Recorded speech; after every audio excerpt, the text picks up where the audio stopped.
YouTubers, Madcap Toys fans. My name is Kathy, and in this video, I'm going to show you how to pack a comic inside of a Gemini mailer.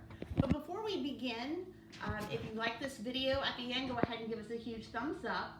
If you haven't already, go ahead and subscribe. We have over 1,000 subscribers as Madcap Toys fans.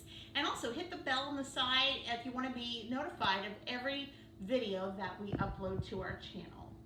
So, we're going to begin here. Back in the day, in the early days when we used to sell comics at Madcap Toys, we did almost like some where we would take a boarded and bagged comic and we would actually insert it into this bubble mailer.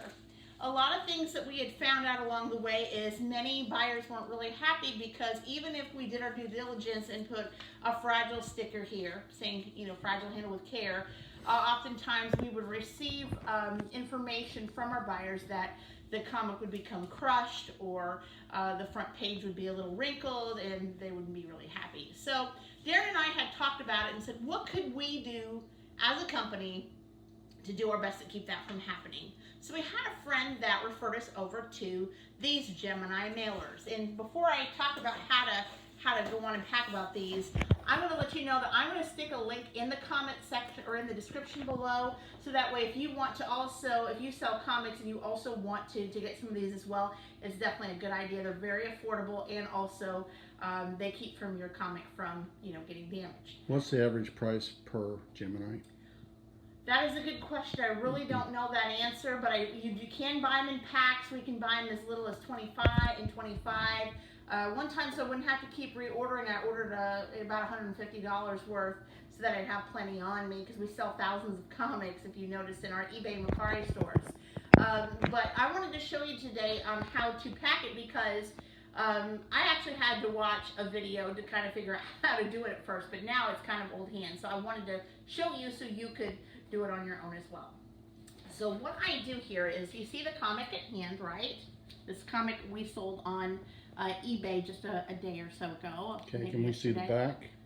Yeah, it's basically just the cardboard. And Now, why do you put the cardboard in? We bag and board these because it helps to prevent from any further damage.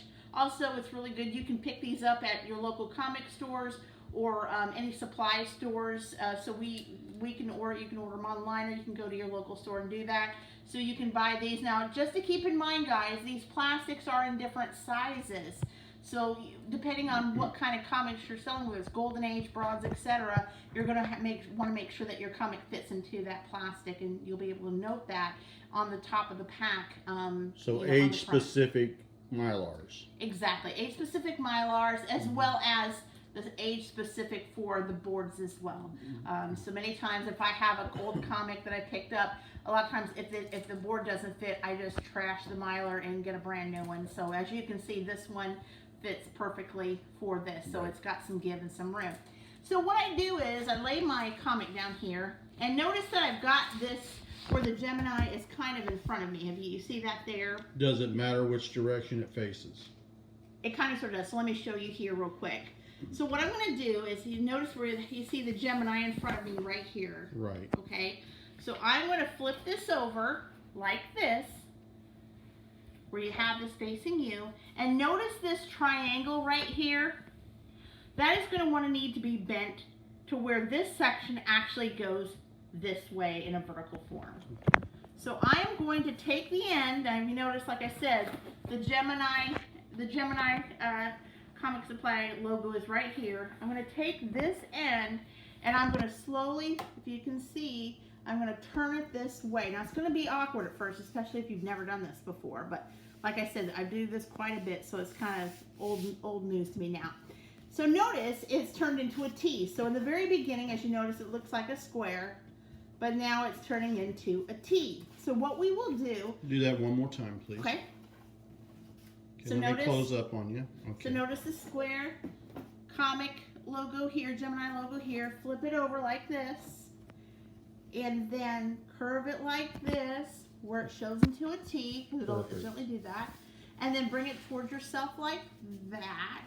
Okay, rotate one more time. Okay, so it's going to look like this, and then you're going to put this long part in front of you, correct? Yeah, exactly. And then we're going to take the comic right here, and we're going to place it right in the middle.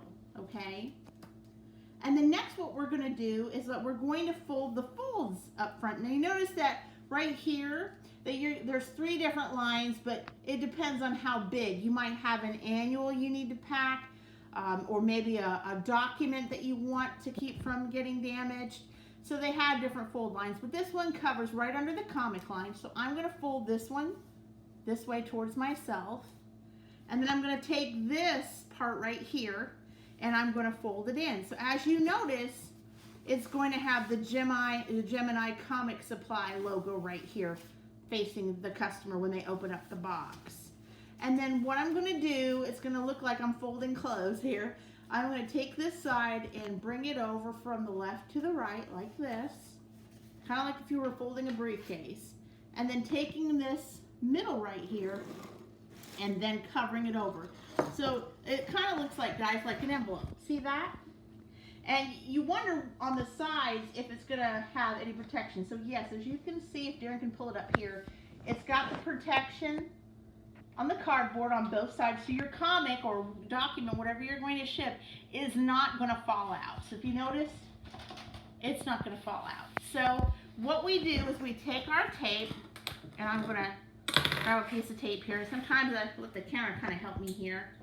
And all I'm going to do is tape around, kind of hug it on the end a piece, and then slowly tape it across like that. And then tape it around like this, and then cut the piece off here. So if you notice, and you can also, if you want to, if you feel comfortable to do that, might put another piece or 2 if you feel like you need to do that. But as you can see, it's all ready to be labeled. So now all I have to do is go to my postal scale, and I've been telling people this, and many of our subscribers have been doing this as well. If you don't have a postal scale and you're a seller on eBay, Mercari, Depop, Poshmark, what have you, it is best to have one, so that way your customer doesn't overpay in postage and you don't underpay.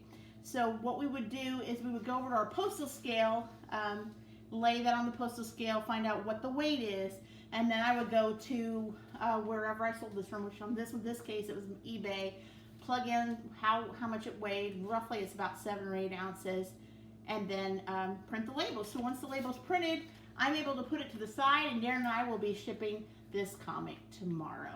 How many comics can you get in that holder before you need to worry about it going from first class to priority? Very good question. I would say that I would probably put as max about 3. You might be able to stick 5. It just depends on how small they are. If they're thicker, if they're more like an annual is mixed with a lot, it may gain into that if it's less comics than 5. But I would say safely around 3. But this would roughly be, if I'm to put this one comic onto the scale, roughly about 7 to 8 ounces. So you figure if you add a couple of comics or 2, it's going to get up there to like maybe 10 or 11 ounces or 12. So maybe 4 by the time it would hit priority, but you be the guess on that based on the type of comics that you're sending through. But I would also, like I said, mention if you're selling comics and you want to keep your brand as reliable and satisfactory to your buyers, make sure that you always have your comics bagged and boarded. But yeah, guys, this is what has helped us.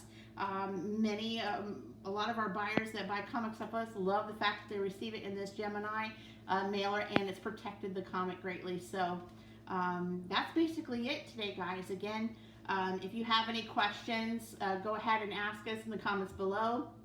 If you also have any ideas on any future videos you want us to do, we'll go ahead and put that together and as well. And Kathy will be providing links to both Gemini supplies as well as bubble wrap. Yes. And maybe a postal scale. Yes, so I do have links already for the postal scale. I will be placing links for this Gemini comic supply that you can purchase these in bulk, however many you like. Also, I will have that Dymo label writer. Many people have been asking about that too, so I've got that also in the comment sections below, etc. So, guys, I'm going to get off for now, but again, love to always speak with you and be with you, and we'll see you next time. Bye-bye.